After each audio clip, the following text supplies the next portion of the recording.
the future, maybe the main struggle is the elite doesn't need you. There is nothing that you can do which is beneficial to the economical or political system. They don't need you. After thousands of years, during which humans were the rulers of the world, authority and power will shift away from humans to computers, and most humans will become economically useless and politically powerless. Already today, we are beginning to see the creation of a new class of humans, the useless class. Already today, we are beginning to see the creation of a new class of humans, the useless class. Today, all over the world, every year about 1.25 million people are killed in traffic accidents. That's twice the number of people who die from crime and terrorism and war put together. And most of the traffic accidents are caused by human error. If we replace human drivers with self-driving vehicles, it is likely to save maybe 1 million lives every year. In order to put a self-driving car on the road, you need to answer some very difficult ethical questions. Like the textbook example is you have the self-driving car moving on the road, suddenly 2 kids who are chasing a ball jump in front of the car.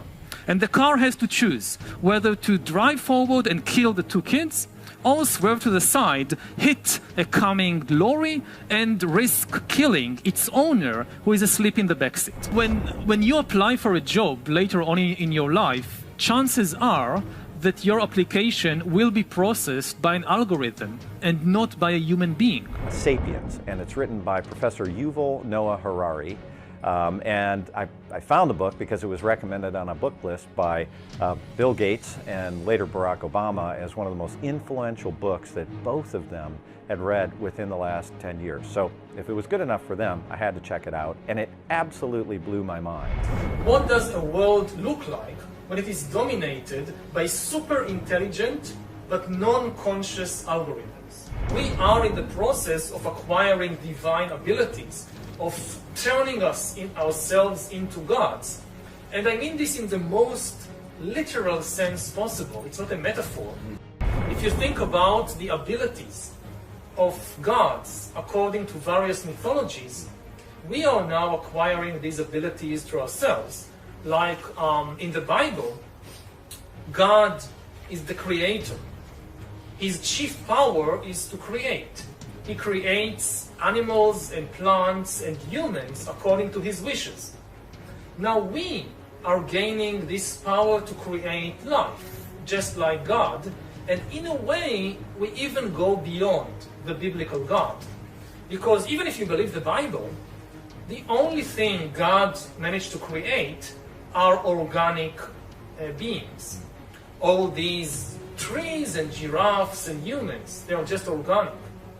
But we are now trying to create inorganic entities, inorganic life forms, cyborgs, artificial intelligence, and so forth. If we succeed, and there is a very good chance we will, then very soon we will be beyond the God of the Bible. I really sincerely believe you're helping our group get focused on what are the possibilities of the future and some things that we ought to be thinking about. The next big projects of humankind will be to overcome old age and death, to find the keys, the secret to happiness, and to basically upgrade humans into gods. This is why the title Homo Deus, God-Man. And I don't mean it as a kind of literary metaphor. I mean it in the literal sense that for thousands of years, humans have imagined gods in a particular way. They ascribed particular abilities and qualities to gods. And we are here in a church, and the walls are full of these descriptions of what God can do. And we are now seriously in the business of acquiring these traditional divine abilities and qualities to ourselves. Whether it's trying to overcome death and gain immortality, or whether it's gaining the ability to create and design life according to our wishes. In the Bible, in the book of Genesis, basically the first thing God does is to create animals and plants and humans according to his wishes.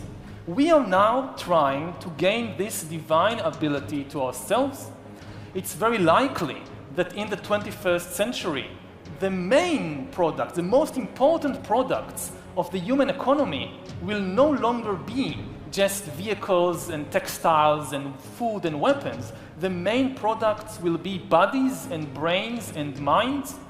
And in a way, we are even reaching beyond what ancient religions ascribed to the gods.